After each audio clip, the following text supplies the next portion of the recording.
Welcome to Mythbusters Down Syndrome Edition. My name is Aaron Waddingham. Hi, my name is Dr. Kathryn Garforth from Garforth Education.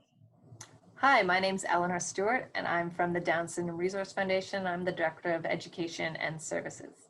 And we're here to dispel some myths about Down syndrome. People with Down syndrome don't get depressed or have issues with anxiety. I was depressed for the spring because my birthday's in March and spring. That was ruined because coronavirus outbreak. So that's why. When you meet an individual with Down syndrome, you may have this bias of seeing them as happy-go-lucky, easygoing.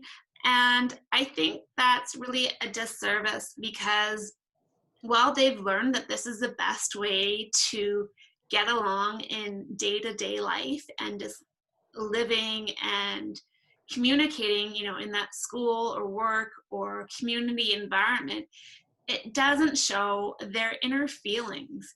And, they'll probably have learned not to go and dump all of their emotions and behaviors and everything that's happening in their life that they're worried about on anyone who sees them. That doesn't mean it doesn't happen, in the comfort of their own home or with trusted individuals. And individuals with Down syndrome experience a range of emotions, and it's only logical that they would have the risk for depression or anxiety. I mean, they face many complications in their lives that the majority of people don't have to deal with.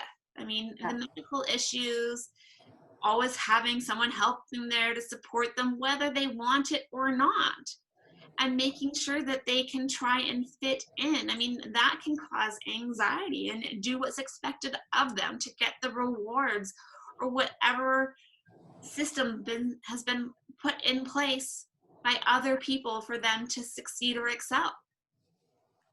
Yeah, and I think a large part of that too, if you think of ourselves too, when we're feeling anxious or depressed or just crummy, and if you don't know how to explain it to yourself, if you don't know why you're feeling that way, it's hard to move on and kind of fix that feeling, right? Or help make yourself get out, or help yourself move on or change or kind of understand those emotions. So when you take an individual with Down syndrome who may have trouble with communication and language and not being able to express that, then no wonder that you can just see how that anxiety or that depression could build, because you don't know what's causing that feeling, right? Or you don't know how to express that to someone else. And we see that with a lot of, either sometimes it comes across as being really withdrawn. Sometimes you see students where there's been, significant changes in their lives, like even just going from elementary school to high school, or graduating high school and becoming an adult and suddenly not having that structure and routine that you're so used to. That can really be a trigger for feeling depression or anxiety.